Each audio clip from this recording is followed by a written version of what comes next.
Hello, I'm Andrew Bush, and I welcome you to our first lecture in Introduction to Peacemaking and Justice in the Palestinian Context.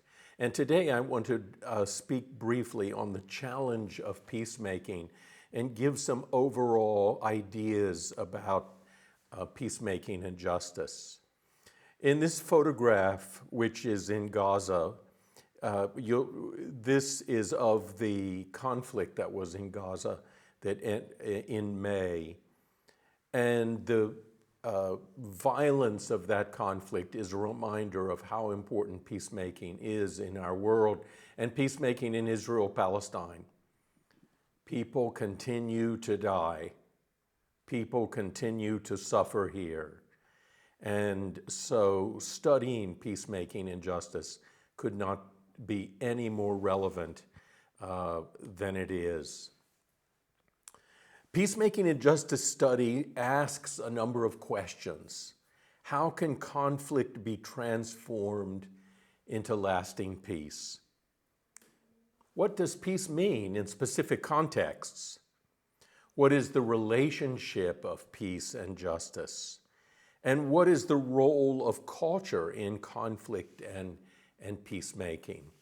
Well, there are hundreds of definitions of peace, but for our purposes, peace is not only the absence of violent conflict, which is called negative peace, but also the presence of positive relationships that affirm one another's human dignity and institutions that are created that help sustain peace. This is called positive peace.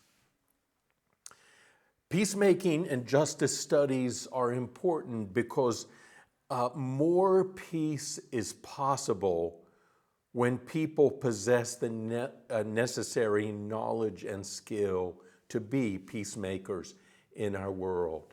We won't see in our world until Christ comes a perfect peace, but we can hope to see more peace, more peaceful societies as we grow in knowledge and understanding.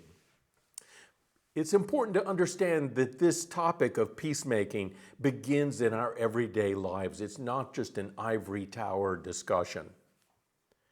Peacemaking is learning to listen to others.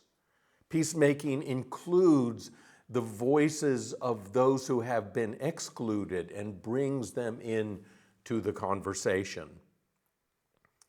Peacemaking is a creative process. It's not a formula to follow, and it involves creative thinking and creative action in our daily lives.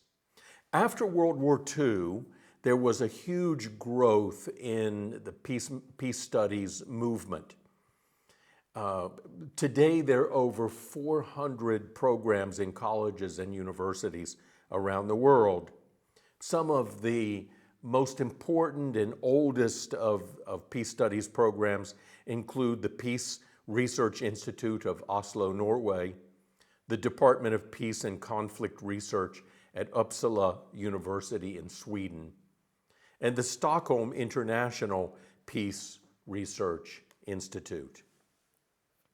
After the Vietnam War in the United States, peace studies grew considerably.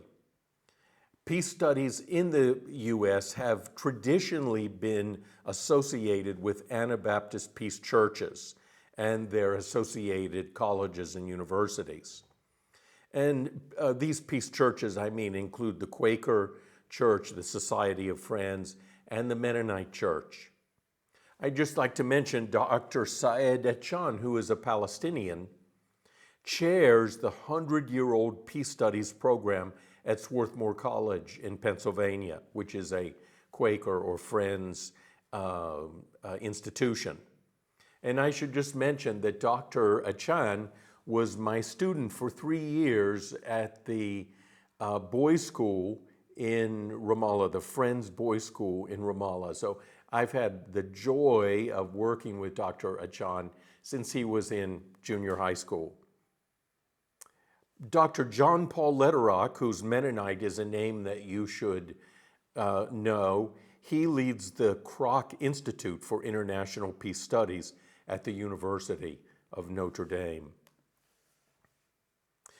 There are international organizations that help coordinate and consolidate peace and justice efforts. And these international organizations include the International Peace Research Association, the Global Partnership for the Prevention of Armed Conflict, and the U.S. Institute of Peace, which is in Washington, D.C., and publishes tremendous amounts of helpful information. I'd really encourage you to look up their website, the U.S. Institute of Peace in Washington, D.C.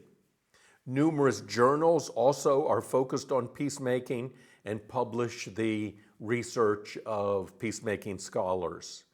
These include the Peace Building Journal, the Journal for Peace and Justice Studies, and the Journal of Peace Building Studies.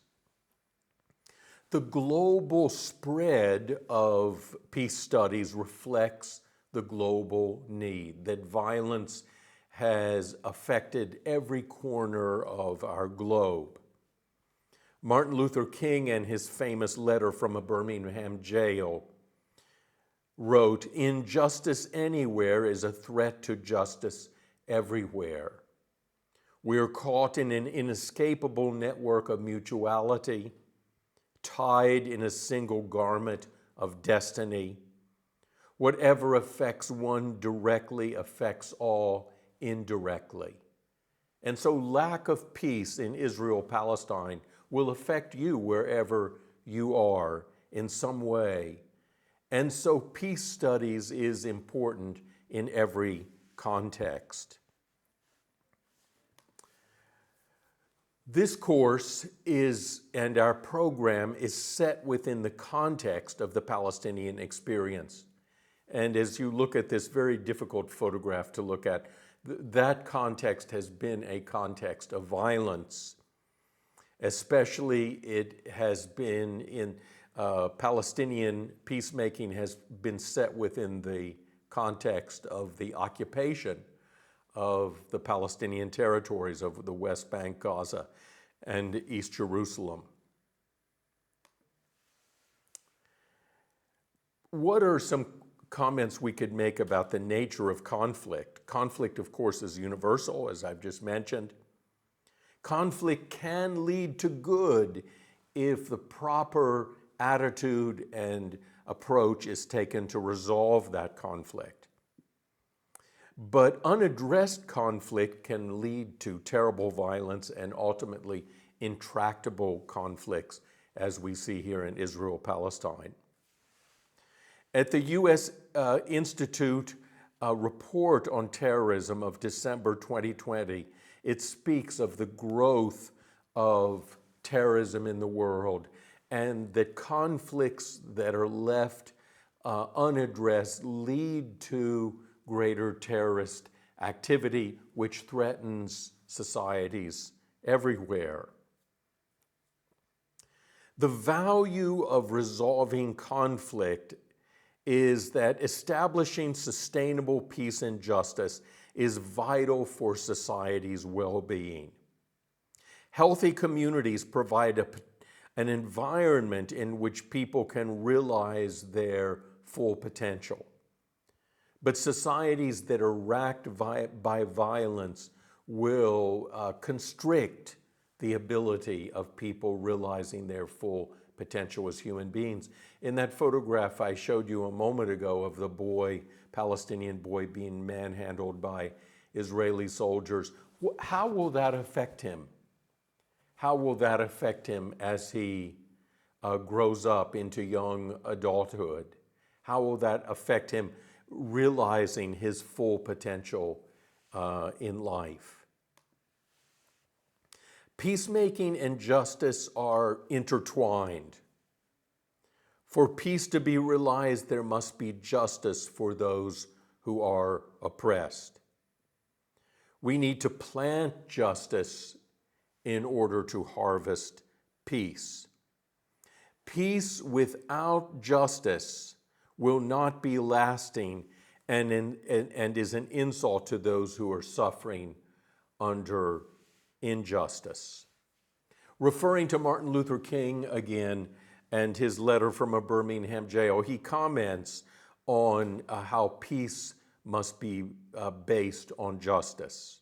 Quote, "If peace means accepting second-class citizenship, I don't want it. If peace means being complacently adjusted to a deadening status quo, and if peace means a willingness to be exploited economically, dominated politically, humiliated, and segregated, I don't want peace. In a passive, nonviolent manner, we must revolt against this peace. Jesus said in substance, I will not be content until justice, goodwill, brotherhood, love, yes, the kingdom of God are established upon the earth.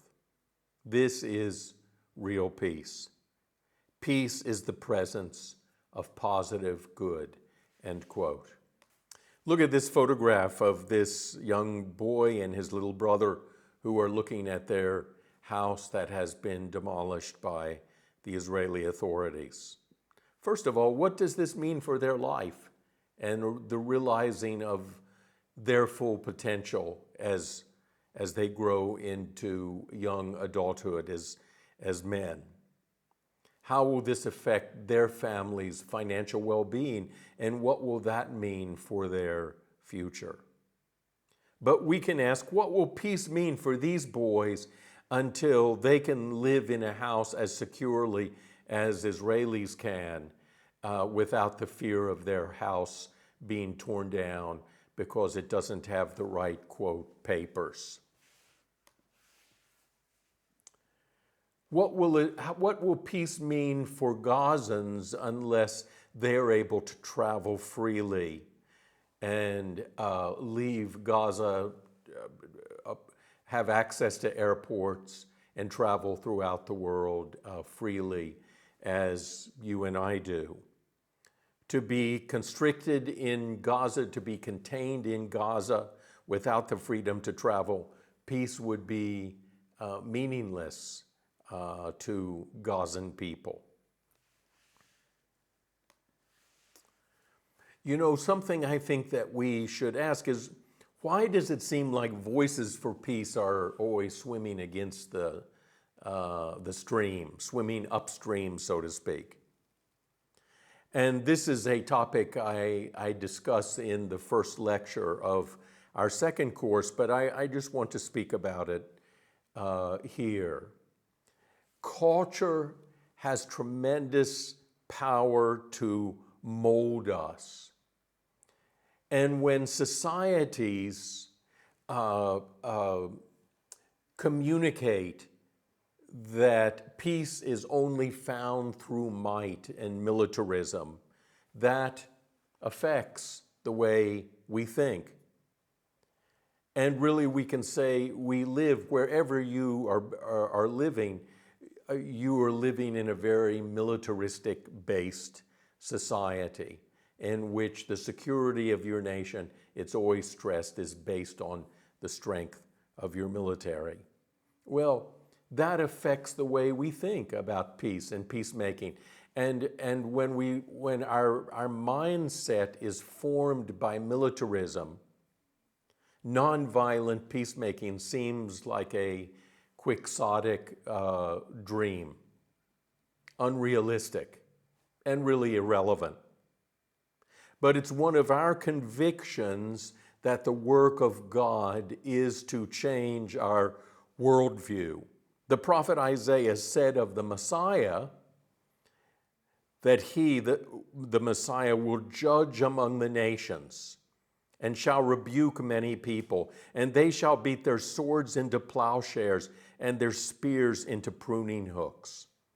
Nation will not lift up sword against nation, neither shall they learn war anymore. This is the work of the Messiah. Instead of learning war, instead of learning the values of militarism, societies will take their weapons of war and forged them into gardening, agricultural tools.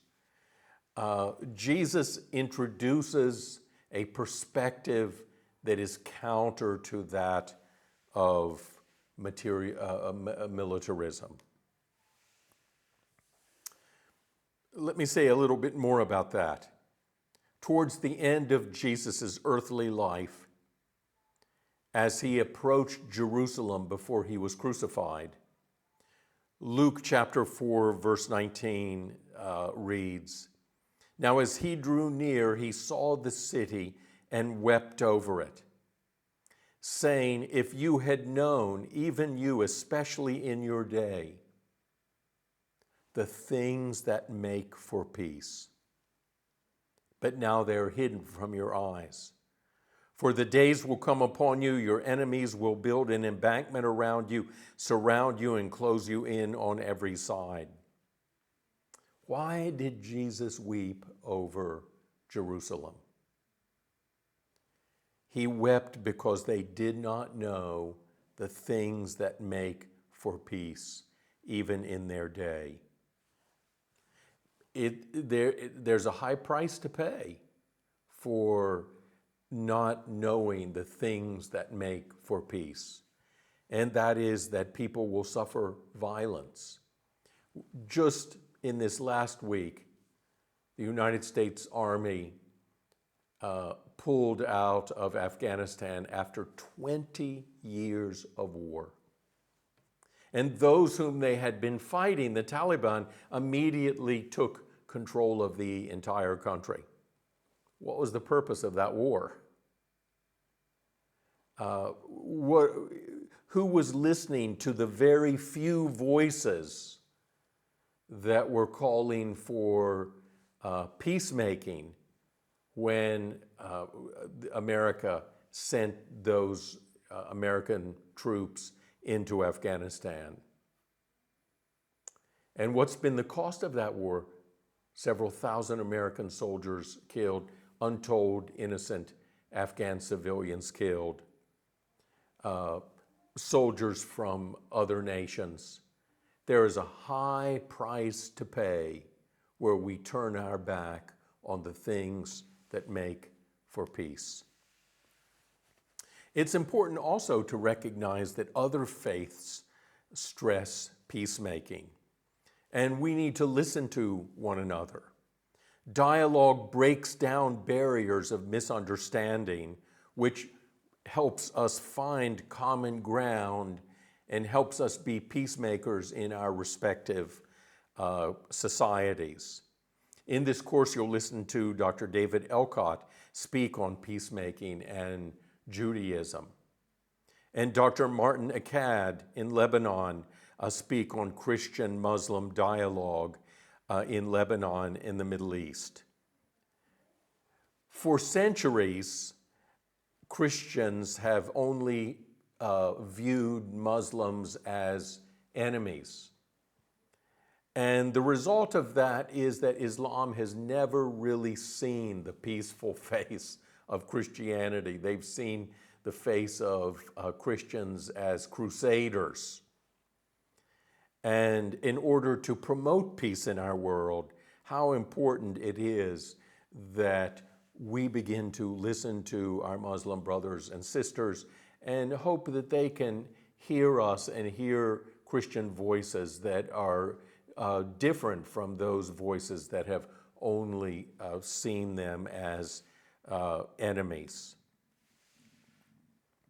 Another important aspect of peacemaking studies is its holistic dimension. Peacemaking and justice studies draw on insight from many disciplines. The arts help the marginalized find their voice and give expression to their experiences and their hopes. Anthropology helps us understand the role of culture in peacemaking and justice. Sociology elucidates systematic racism and oppression and why it occurs and why it can be so stubborn to be removed from societies. History helps us understand the roots of particular conflicts and why we see things the way we do. Economics helps us understand the forces that marginalize the poor. I come to the study of peacemaking and justice from theology, and theology helps us explore the place of peace and justice in God's work and how we are to participate in that in the world. So whatever your field is, whatever skills and studies you bring to peacemaking and justice studies, they are important. Your voice is important. Your experience is important. And as I close, let me just ask you a few questions. What conflicts affect your personal context? And what steps in peacemaking can you take to bring peace there? What concerns you in your context? What voices need to be heard? What voices are repellent to you that you feel you need to listen to for the cause of peace? That's a tough question because some voices are so obnoxious to us. But if we just live in our own isolated silos, our own isolated cells, we can't be peacemakers. We have to listen to even the voices that we don't like. If there's one thing you could do this week to further peace in Israel and Palestine, what would it be? Perhaps you could just talk to someone about their stereotypes of Palestinians and begin to tell them about your experience in Palestine. And that would be an important step towards being a peacemaker here and furthering peace here. Well, these are just some introductory concepts about peacemaking and justice studies. And as you pursue your reading this week, I hope that these introductory thoughts will be helpful to you. And again, we welcome you to this course, and we really look forward to working together through the semester. Thanks so much.